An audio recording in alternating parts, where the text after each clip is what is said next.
সকালবেলা ঘুম থেকে উঠতে অনেকটা দেরি হয়ে গেছে। বৃষ্টির দিনে সবারই এরকম হয়। সকাল সকাল ঘুম যেন ভাঙতেই চায় না। হাজবেন্ড অফিসে যাবে 9টা থেকে 9:30টার ভিতরে, এদিকে আমার রান্না বান্না কিছুই হয়নি। সে না হয় তার অফিসে যাওয়ার কথা ছেড়েই দিলাম, কারণ সে বাইরে গিয়ে নাস্তা করে নিতে পারবে, কিন্তু আমার ছেলেটা 7:30টা থেকে 8টার ভিতরে সকালের খাবারটা খেয়ে নেয়। ওকে আবার বাইরের খাবার খাওয়ানো হয় না। তাই এমন কিছু একটা খুঁজতেছিলাম যেটা রান্না করলে আমরা তিনজনই খেতে পারবো।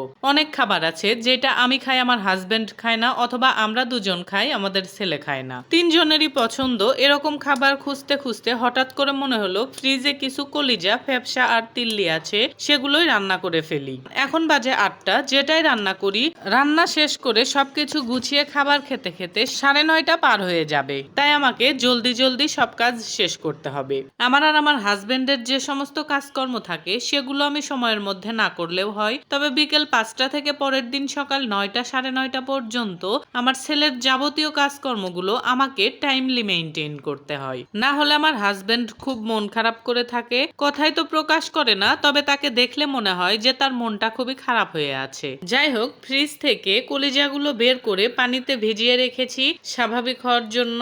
তারপর মোটামুটি একটা বড় সাইজের আলু নিয়ে ছোট ছোট করে টুকরো করে নিয়েছি, কারণ আমার ছেলে অনেক সময় মাছ মাংস বাদ দিয়ে শুধু আলুগুলোই খায়। রান্নার সবকিছু গুছিয়ে নিয়ে দেখি কলিজাগুলো এখনো স্বাভাবিক তাপমাত্রায় ফিরে আসেনি। সেই কারণে আমি রান্নাটা স্থগিত রেখে আমার অন্য কাজগুলো করে নিচ্ছিলাম, কারণ আমার হাজবেন্ড চলে গেলে ছেলেকে নিয়ে সব কাজ আমি একা একা সামলে উঠতে পারি না। তাই হাজবেন্ড থাকতে কাজগুলো সব কমপ্লিট করে রাখার চেষ্টা করি। আমার অন্য কাজ করতে দেখে হাজবেন্ড বলল, ছেলে এখনো খায়নি আর তুমি এগুলো করতেছো, বলে আর অপেক্ষা না করে নিজেই চলে গেছে রান্না করতে। জানি না এত দ্রুত সে কিভাবে কলিজাগুলো স্বাভাবিক তাপমাত্রায় ফিরিয়ে আনছে এবং রান্না বসিয়ে দিয়েছে। আমি গিয়ে দেখি মশলাগুলো কষানো হয়ে গেছে। আমি বললাম, আমার এত বড় ক্ষতি করার কোনো মানে হয়? আমি পেজের একটা ভিডিও বানাবো দেখে সবকিছু গুছিয়ে রেখে গিয়েছি, আর তুমি এসে খুন্তি নেড়ে রান্নার কাজটা শুরু করে দিয়েছো। সে বলল, সবেমাত্র মশলা কষানো হয়েছে, ভিডিও করলে এখন থেকেই করো, না হলে করার দরকার নেই। ছেলে এখনো খায়নি আর তুমি আছো তোমার ভিডিও নিয়ে। কথা শুনলে গা জ্বলে। তার ভাবখানা এমন যেন সে ছেলের বাবা আর আমি ছেলের কিছুই হই না।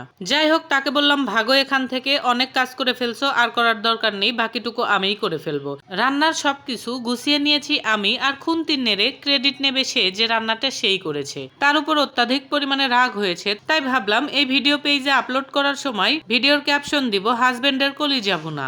আপলোড করার পরে ক্যাপশন নিয়ে যদি হাজবেন্ড কোনো প্রশ্ন করে, তাহলে বলবো কলিজাটা গরুর হলেও ভুনাটা তো তুমিই করেছো, তাই ক্যাপশন দিয়েছি হাজবেন্ডের কলিজা ভুনা। আজকের মতো হাজবেন্ডের কলিজা ভুনা খেতে খেতে চলে যাচ্ছি। অন্যদিন আবারও ফিরে আসবো অন্য কারো কলিজা ভুনা নিয়ে।